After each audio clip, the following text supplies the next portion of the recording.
جب مومن کو حقیقت حق کا علم ہو جاتا ہے تو مومن روزے کی حالت میں اللہ کا ذکر اور اللہ کی عبادت اور اللہ کی تعریف کرتا رہتا ہے۔ اللہ رب العزت نے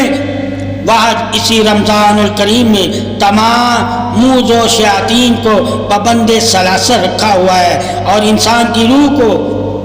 پرواز عطا فرمائی ہوئی ہے، روح کی بلندیوں کو طاقت عطا فرمائی ہوئی ہے۔ شیطان کے روبرو ظاہر فرما دیا کہ بشر مومن اپنی ہستی میں اپنی خودی میں خود جانا اور خود پہچانا جائے وہ رضائے الہی کا پیکر بن جاتا ہے، یعنی کہ اللہ کی رضا کو حاصل کرنا ہی روزے والے کے لیے روزے کا حق ہے۔ جو اللہ کی رضا روزہ رکھ کے پا لیتا ہے وہی تو روزے کی عظمت کا اظہار حق طریب صدا کا حقدار ہو جاتا ہے۔ طریب بادشاہی نور ہدایت سلامتی حق ہی تو روزہ ہے۔ اللہ کی رضا کے لیے جس نے روزہ رکھا اور اللہ کی رضا کو پا لیا وہی تو سلامتی صدائے طریب نور بادشاہی والا ہے، اور جس کو تعریف نور سے ملتی ہے وہی تو اللہ کا دوست ہوتا ہے، وہ رضا الہی کا پیکر بن جاتا ہے۔ تمام ذہنی فتوحات سے بالاتر عمل ایمان راہ ہدایت صراط المستقیم ایک ماہ کے لیے اللہ رب العزت نے فرض دیا، اور جو اہل ایمان پر انعامات کبیر ہے تمام کے تمام اتباع محبت محمد صلی اللہ علیہ وسلم کی بدولت ہے۔ اللہ رب العزت نے جو اہل ایمان پر انعام کبیر رکھے ہوئے ہیں تمام کے تمام انعام اتباع محبت محمد صلی اللہ علیہ وسلم کی بدولت ہی ہیں، اور یہ ساری اتباع اللہ رب العزت کی رحمتوں کا نزول لیے ہوئے فرض کبیر ظاہر فرما دیا کہ ماہ رمضان باقی 11 مہینوں کے اوپر سردار ہیں، اور اس سرداری میں 4 چاند تمام سنتیں ظاہر کرنے سے عیا ہیں، یعنی اتباع رسول فرض کی برکت مقام کی فضیلت ظاہر کر دیتی۔ مثلا عجز و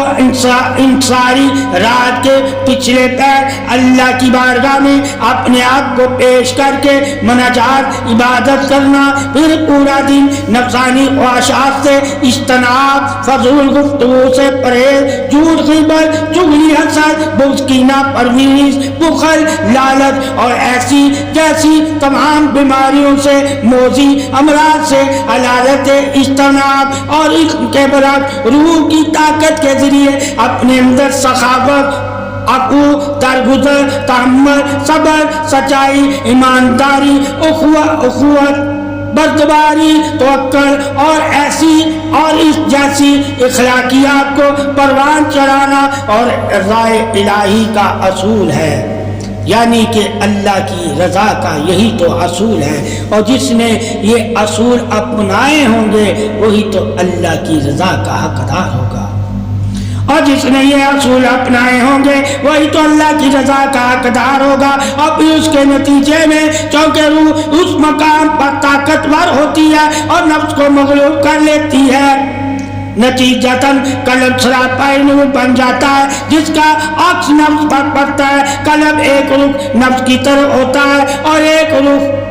روح کی طرف ہوتا ہے، اسی طرح نفس کے بھی 2 رخ ہوتے ہیں، ایک رخ قلب کی طرف اور دوسرا رخ طبیعت کی طرف۔ جب تک قلب بالکل روشن نہیں ہوتا اس وقت تک وہ مکمل طور پر روح کی طرف متوجہ نہیں ہوتا، بلکہ اس کی پالسی دوزخ پر ہوتی ہے، ایک روح کی طرف اور دوسرا نفس کی طرف، مگر جب وہ سراپائی نور بن جاتا ہے تو اس وقت اس کی پوری توجہ روح کی طرف ہو جاتی ہے اور روحانی انداز سے اس کا اشراق نور میں اضافہ ہو جاتا ہے۔ نتیجتاً قلب کی کشش روح کی طرف ہو جاتی ہے،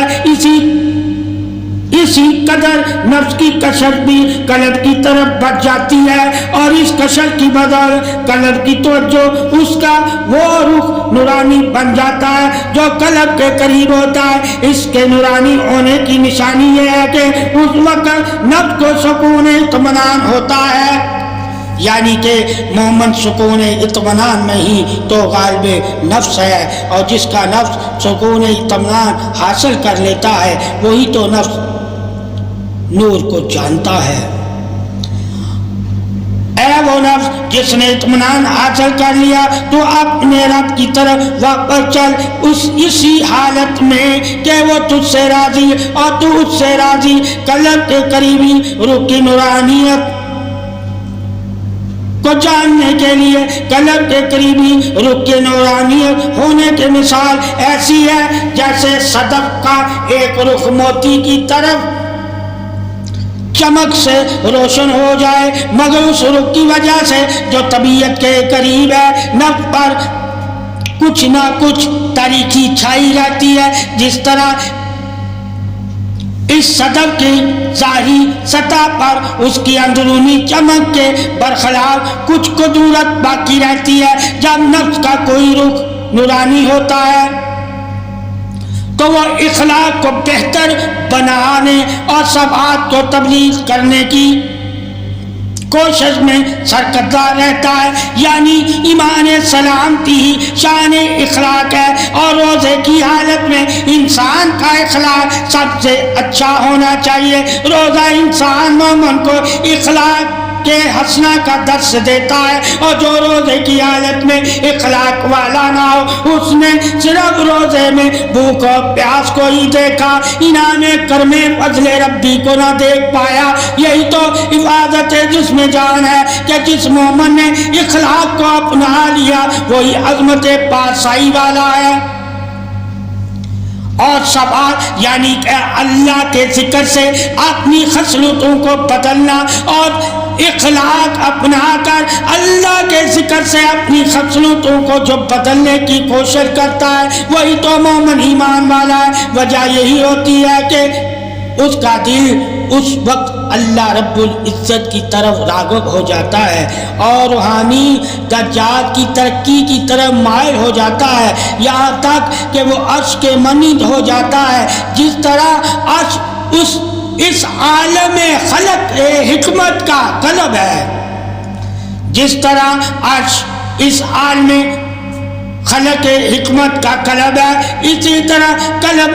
عالم امر قدرت کا عرش ہے۔ جیسا کہ سید ابن عبداللہ فرماتے ہیں مومن کا قلب عرش کے مانند ہے اور سینہ کرسی کی مانند۔ حدیث قدسی میں بھی ہے کہ اللہ رب العزت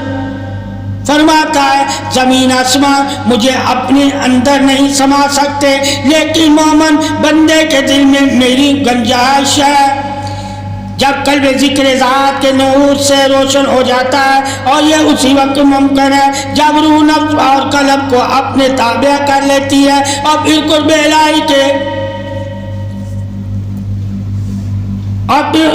الہی کے ذکر سے مومن کا دل نور سے ٹھاٹھے مارتا ہوا سمندر سے قلب روشن ہو جاتا ہے، اور پھر اعلیٰ اخلاق اصاب صفات رواں نہروں کی صورت میں بہنے لگتے ہیں اور خدائی اخلاق میں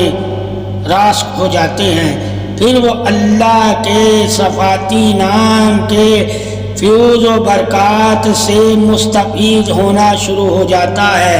اور یہی وہ صفات اعلیٰ اور اخلاق حسنہ ہے جو ذات محمد صلی اللہ علیہ وسلم تک رسائی اور کرم میں لے جاتے ہیں۔